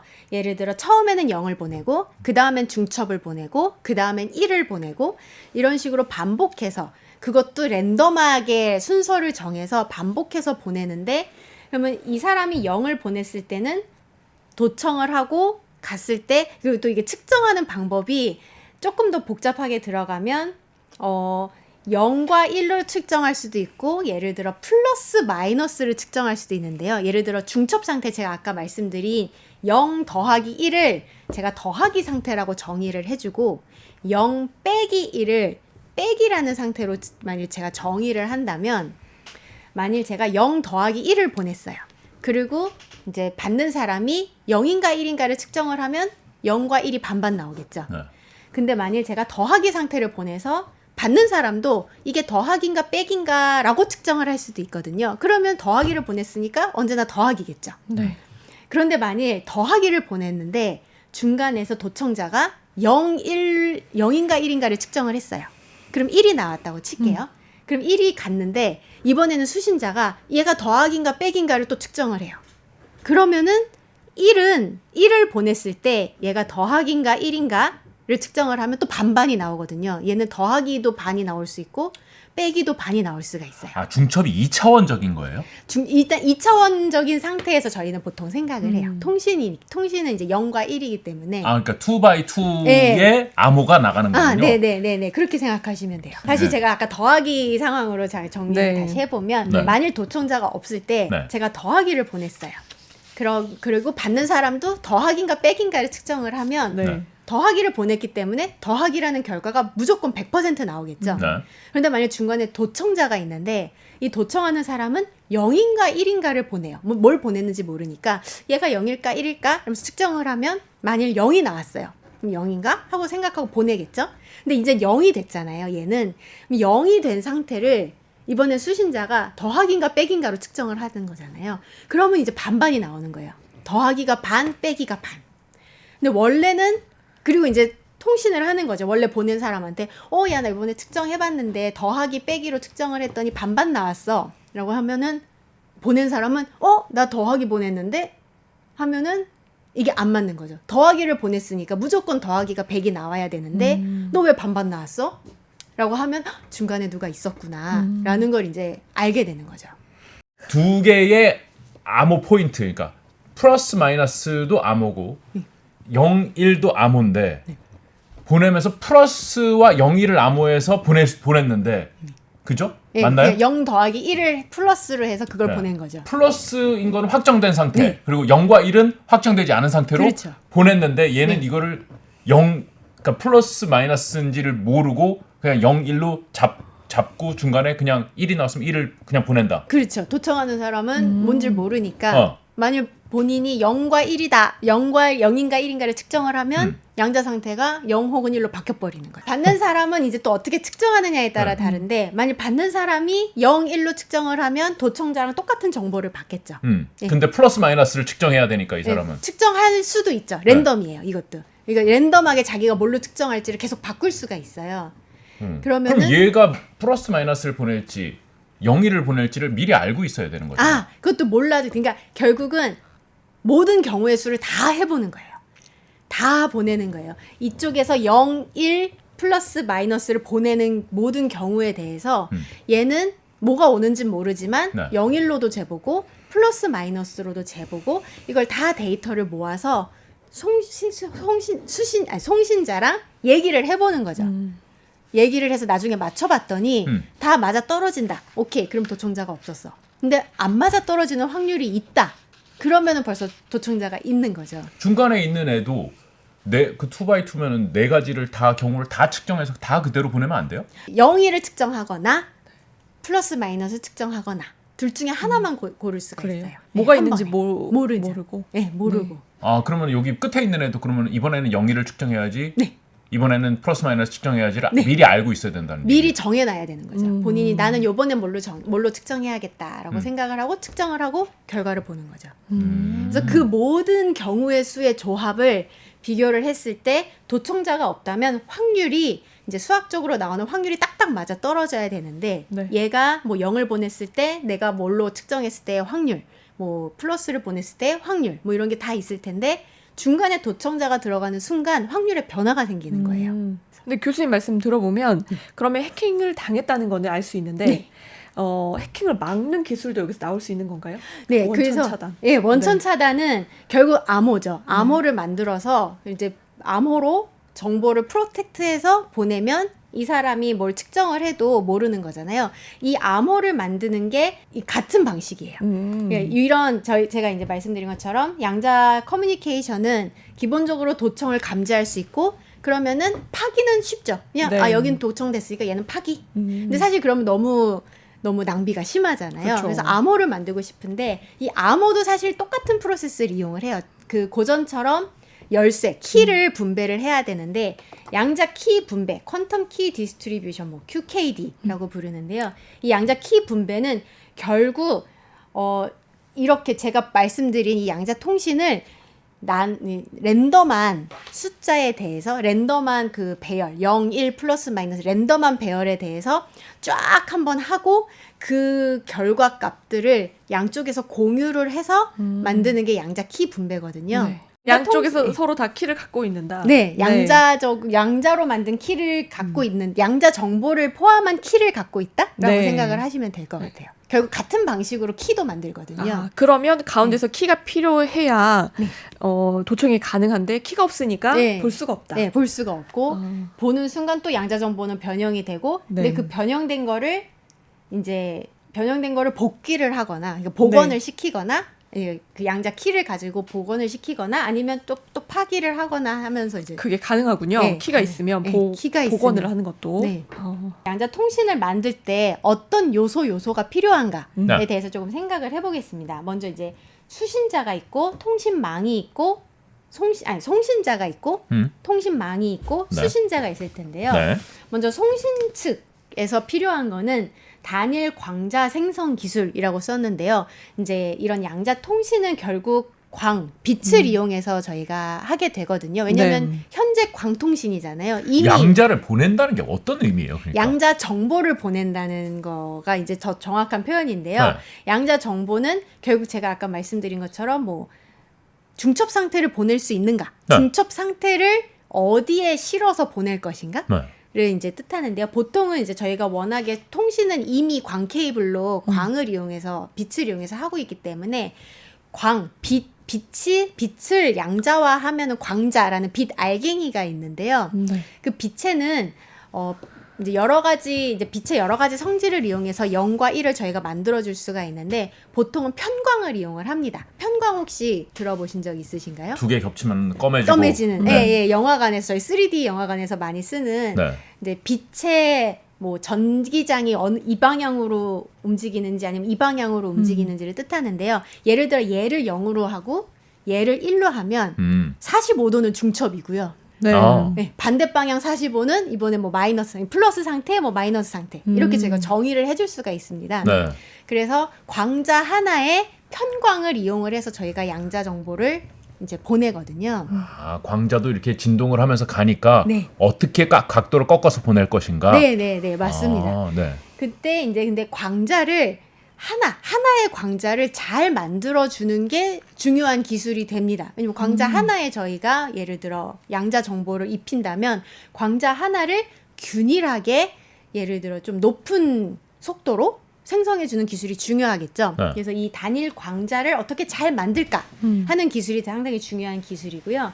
그 다음에는 양자 난수 생성기라는 게 있습니다. 이거는 그 양자 키 만들 때 필요한 기술인데요. 처음에 어떤 통신망을 이제 확립을 하면서 키를 나눠 가지려면 일단 보통 난수를 만듭니다. 난수를 만들어서 난수를 보내고 그 난수를 보낸 결과를 쭉 분석을 해서 이제 저희가 키를 만들어 주거든요. 그러면은 이 양자 난수 생성기는 양자 역학적으로 난수를 만들어준다고 생각하시면 돼요. 그러니까 0, 1 플러스 마이너스를 랜덤하게 만들어준다고 보시면 그게 돼요. 어려워요? 그게 얼마나 랜덤하냐. 이게 사람이 생각할 수 있는 은근히 패턴이 많거든요. 네. 근데 패턴이 만들어지는 순간 암호는 깨기가 쉽거든요. 그쵸. 반복되는 게 생기면 그 반복을 이제 집요하게 파고들면 암호는 깨기가 쉽다 보니까 그러니까 완전한 무질서를 만들어내는 게 어렵다는 거군요. 네. 그거는 이제 또 하나의 학문으로 있을 만큼 어려운 이제 문제라서요. 그래서 이제 난수 생성기가 이제 또 중요한 기술이 됩니다. 네. 그 다음에 이제 통신망 측에서는 양자 리피터라는 기술이 있는데요. 이거는 저희 이제 광 케이블 생각하시면 사실 파워가 점점 광 케이블을 길게 지나면 막 몇백 킬로를 가게 되면 점점 빛의 파워가 줄어들게 됩니다. 흡수가 네. 일어나서요. 그러겠죠. 네. 손실이 일어나서 보통 이제 광통신망에서도 증폭기라는 게 존재를 하거든요. 좀 이렇게 부스트 해주는 거죠. 빛의 네. 세기를. 근데 양자 통신망에서는 그냥 세기를 증폭을 해주는 게 불가능합니다. 양자 정보는 복사가 불가능하다는 법칙이 있거든요. 그러다 보니까 어떻게 해주냐면 리피터라고 해서 복사랑 뭐가 다르냐라고 물으실 수도 있는데 양자 정보를 리피트하는 거예요. 카피가 아니라 리피트인데요. 어떻게 다르냐면 카피는 원본도 살아있고 복사본도 살아있잖아요. 네. 리피터는 원본은 죽는다고 보시면 돼요. 원본이 죽는 대신에 좀 더 이제 복사본을 좀 더 깨끗하게 만들어준다라고 해야 될까요? 그런 식으로 약간 리피터를 중간중간에 설치를 해서 양자 정보가 손실되는 거를 막아줍니다. 네. 일종의 증폭기. 예, 일종의 증폭기인데 양자역학적인 증폭기라고 생각하시면 좋을 것 같아요. 그래서 이 리피터를 개발하는 기술이 중요하고요. 그다음에 이제 수신 측에서는 광자를 이제 또 이제 측정을 해야 되니까요. 효율적으로 단일 광자 하나는 정말 약한 세기에 비치거든요. 그걸 얼마나 효율적으로 측정하는가. 이것도 이제 중요한 기술이 됩니다. 잘 받아내야 된다. 네, 잘 측정을 해야 되니까요. 그래서 이런 이제 여러 기술들이 합쳐져서 양자 통신을 만들고요. 네. 그래서 이제 각각의 요소에 대해서 많은 기술 개발이 이루어지고 있습니다. 네. 그래서 이제 보통 그러면 양자 정보 통신, 양자 통신에서 강대국은 어딘가요? 이런 질문들도 많이 하시는데요. 네, 양자 컴퓨팅 말고 양자 통신 네. 강대국. 네, 통신에서는 어느 나라가 잘하고 어디까지 왔습니까? 이런 얘기를 이제 물으실 수 있는데 네. 양자 통신에서는 뭐 사실 미국, 유럽 다 강합니다. 유럽 상당히 잘하고 미국도 잘하는데 중국이 좀 어마무시합니다. 와, 그래요? 중국이 정말 뭔가 상상을 초월하는 연구를 많이 하는데요. 아, 그래요? 예를 들어 여기 있는 연구 같은 경우는 위성에 있는 위성과 땅에 있는 검출기를 연결을 해서 양자 키 분배를 실현을 한 연구가 있습니다. 네. 광캐블이 없잖아요, 이거는. 그렇죠. 그냥 허공에 쏜 거예요. 그냥 그 레이저 쏘듯이. 예. 근데 심지어 위성은 생각해 보시면 인공위성이거든요. 위성은 돌고 있잖아요. 네. 지구를 뱅글뱅글 돌고 있는데 언제나 중국 위에 위성이 떠 있는 게 아닌데 네. 위성은 이렇게 돌고 있는데 그 돌고 중국의 어떤 특정 위치 위를 이렇게 지나가는 순간에 그 광자를 쏘고 받아서 양자 키 분배에 성공한 실험이에요. 중국은 근데 이런 연구에 왜 이렇게 적극적일까요? 중국이 2016년 정도부터 양자 기술에 어마어마한 투자를 시작을 했는데요. 네. 정말 차세대 기술 패권의 핵심이라고 보고 아. 네, 투자를 하고 있다고 와, 생각을 그 정도로 하고 있습니다. 중요한 분야다라고 생각하는군요. 네, 특히 이제 보안하고 직결이 되는 문제다 보니까 네. 양자 기술을 잡는 나라가 아마 다음 세대에서 기술 패권을 가질 것이다라고 생각하는 견해. 중국이 얼마나 어마어마한 실험을 하는지가 하나 더 있는데요. 네. 네. 이번에는 4,600km에 달하는 광대한 범위의 양자 커뮤니케이션 네트워크를 구축을 한 연구 결과도 발표를 했습니다. 네. 여기 지도 보시면 베이징부터 샹하이까지가 네. 헤이페이를 거쳐서 쫙 연결이 돼 있고요. 이 베이징부터 샹하이까지 연결된 건 광케이블을 이용해서 연결을 한 거고요. 그 다음에 중국의 내륙에 있는 어느 지방은 위성으로 이번에는 양자 위성이라고 불리는 위성을 이용을 해서 위성 통신으로 해서 중국에 있는 어마어마한 면적의 거리를 양자 통신 네트워크로 묶은 연구가 최근에 이제 발표가 됐습니다. 벌써 네. 2021년이니까 사실 2, 3년이 지나가고 있는데요. 이건 현실이네요, 현실. 네, 그래서 이렇게 상당히 이제 많은 연구가 진행이 되고 있고요. 또 유럽에서도 여러 나라, 유럽도 하나의 대륙에 많은 나라들이 있고 이제 광케이블로 다 연결이 돼 있다 보니까 유럽에서도 통신 연구가 상당히 활발히 진행이 되고 있습니다. 네.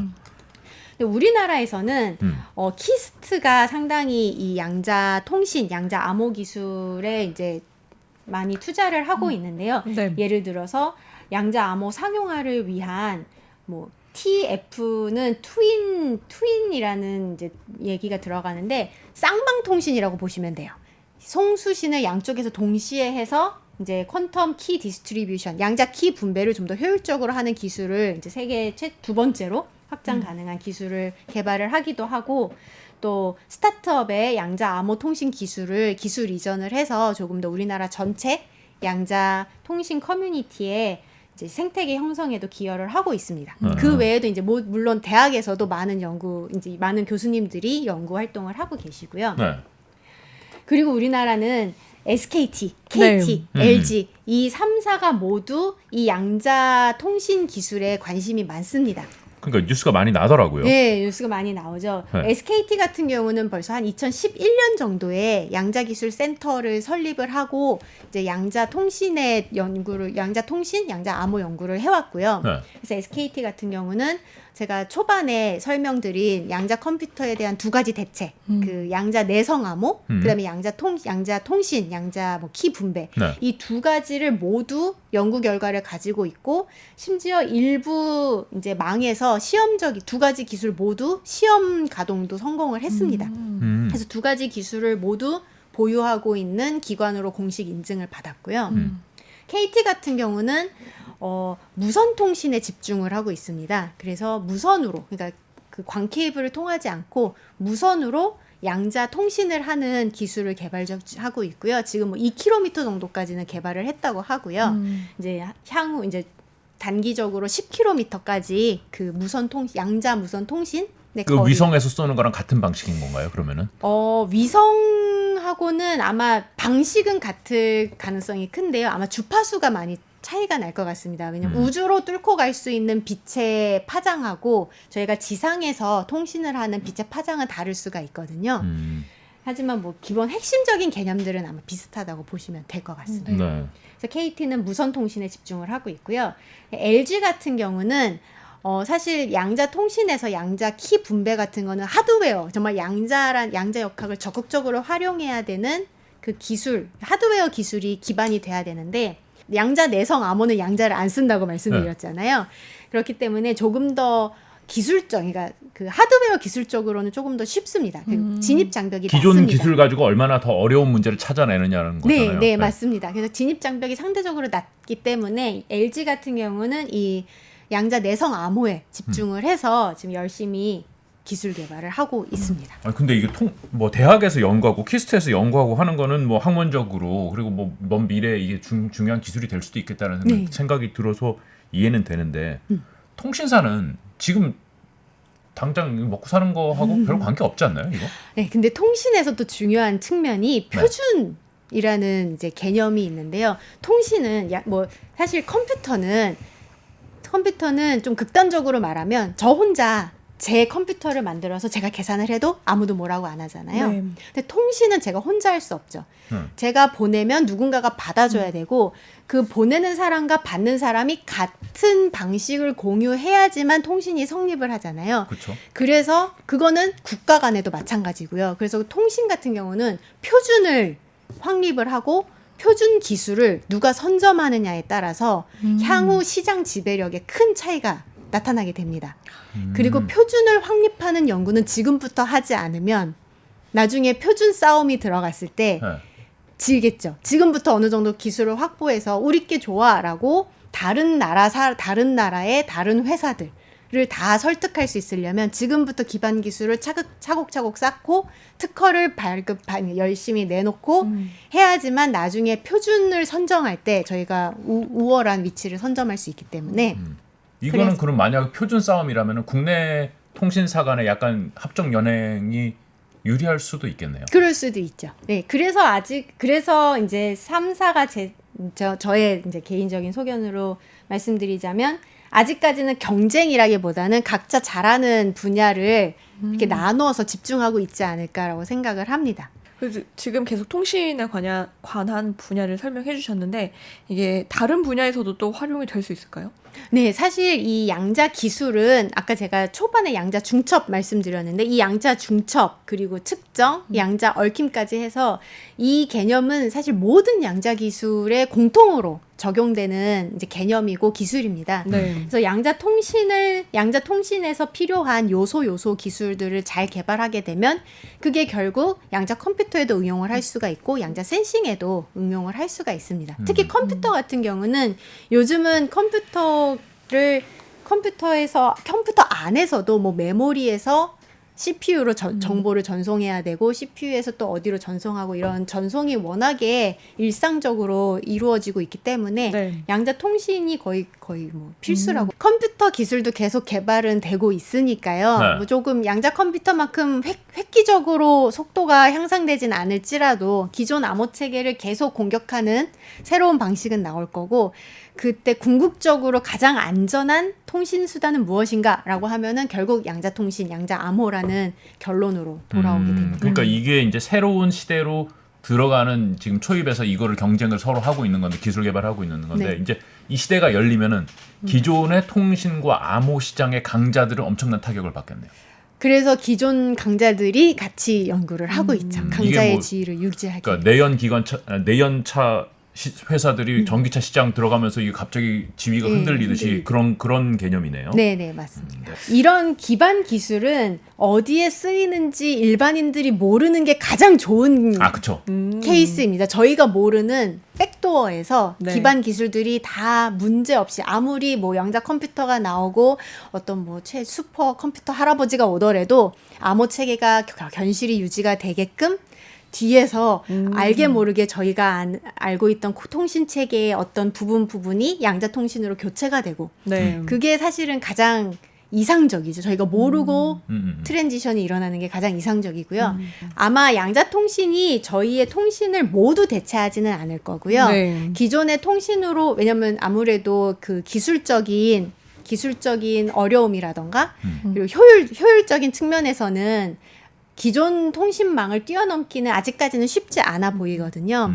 그래서 기존 통신망으로 구축하되 정말 중요한 목 부분에 양자 통신을 딱 놓고 거기에서 이제 안정성을 확보를 해주고 그 다음에 이제 가지들은 기존 통신망을 이용해서 이제 통신을 이제 활성화하는 방향으로 가지 않을까 싶습니다. 아, 그럼 교수님 말씀은 안정성, 진짜 여기에 초점을 맞춰져 있기 때문에 우리 생활은 더 안전해진다. 네. 이 외에는 크게 바뀌는 게 없을 수도 있다라는 말씀이시네요. 네, 그렇습니다. 이 양자가 통신과 암호화 통신은 결국은 양자 컴퓨터라는 위협에 대처하기 위해서 나왔고 그것 때문에 필요하다 이렇게 되는 거네요. 돌고 돌아 양자 컴퓨터가 지금 원흉이네요.